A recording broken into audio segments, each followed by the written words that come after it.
Hello everyone.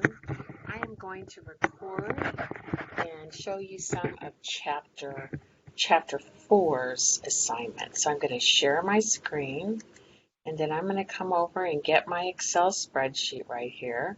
And you can see that I have basically problems over here. This is problem 1, 2, and 3, which is what I'm doing. So problem 1, I cut and paste the information right from the problem itself. This is the given information. And I calculated ratios, current ratio, quick ratio, times interest earned, and liability to equity. The first ratio,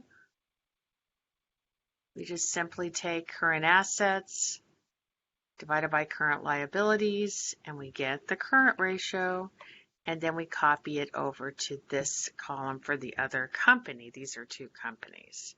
The second ratio, the quick ratio, involves the fact that we need to calculate inventory. So I'm going to check this box right here and let you see how I did that.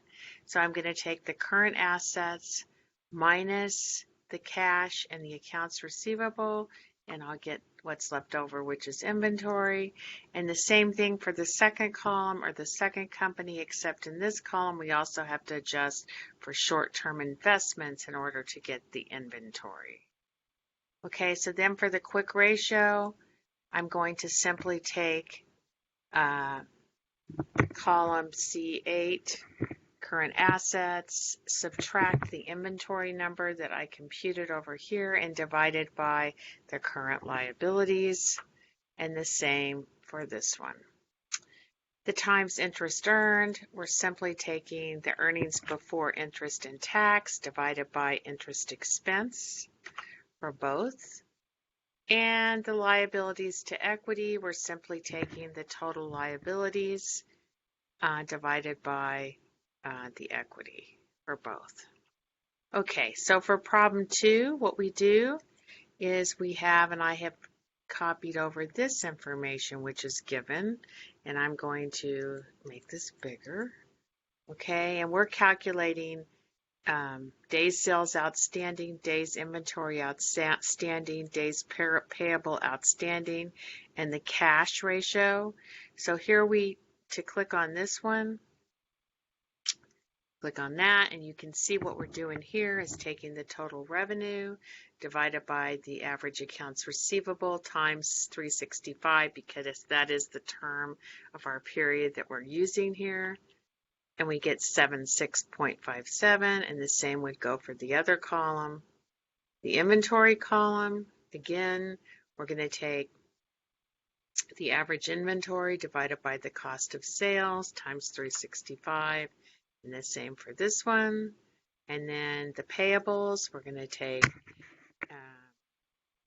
the average accounts payable divided by the cost of sales divided by 360 times 365, and the same for the other column. And then for the cash ratio, we're going to simply work with the other ratios we've done already.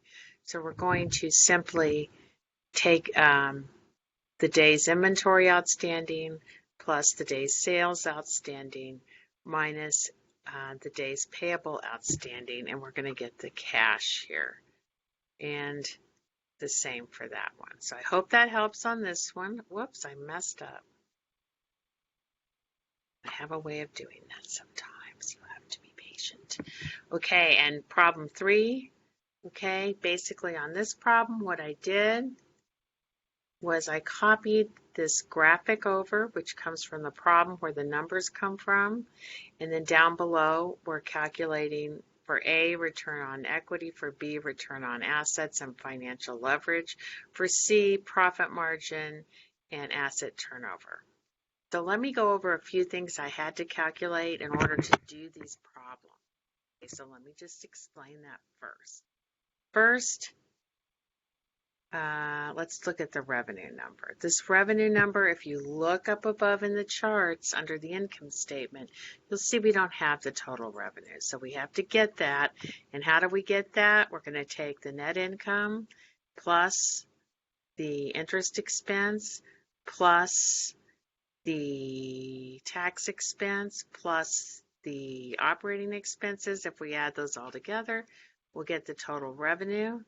In order to get the net profit now, we're going to use the revenue number, but we're also going to subtract from that revenue number the operating expenses, the tax expense, and the interest expense, and we will get net profit after taxes and interest right here. Okay, now when we go over to, let me also show you this one, the average assets. Well, by the way, we have to, there it is. It wasn't expanding. If you look up above in this balance sheet graphic here, you can see we don't have total assets. We have operating assets and operating and non-operating. So to get total, we simply have to add those two together. So that's what the average asset, or they're already average because this is the average balance sheet. But that's the total of the two segments. And the net income number I'm getting from right over here, okay? So now that we understand how those are calculated, we're going to get the return on equity number, which is right here, and we're going to take the net,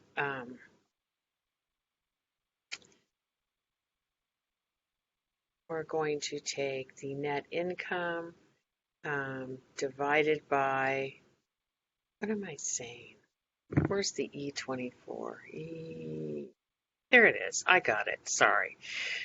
It's a long day. Okay. I'm going to take the income divided by the equity, and I'm going to get the return on equity. Okay. And yeah. Okay. Now for the return on assets. Okay. I'm going to simply take these other numbers that I worked with over here. So I'm going to take the return on assets would be the, H25, which is the net income divided by the assets, and we would get the return on assets.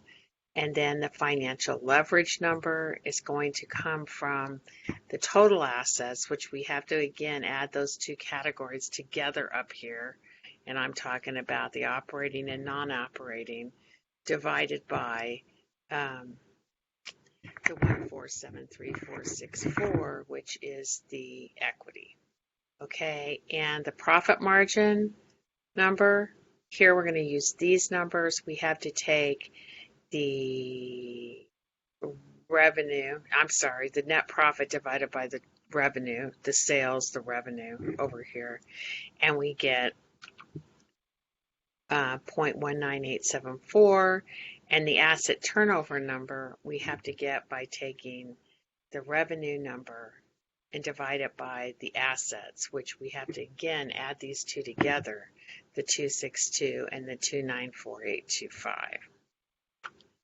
And we get 0.72397. I hope this is helpful. I hope it helps you not spend a lot of time and understanding this, not struggling, and getting it done more quickly. Okay, you're going to have different numbers than I, but it's all the same in the end. So hope this really helps a lot.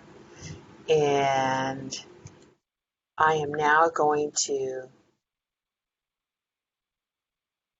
stop screen sharing, and I'm going to say I'll see you in the next video. Thank you very much.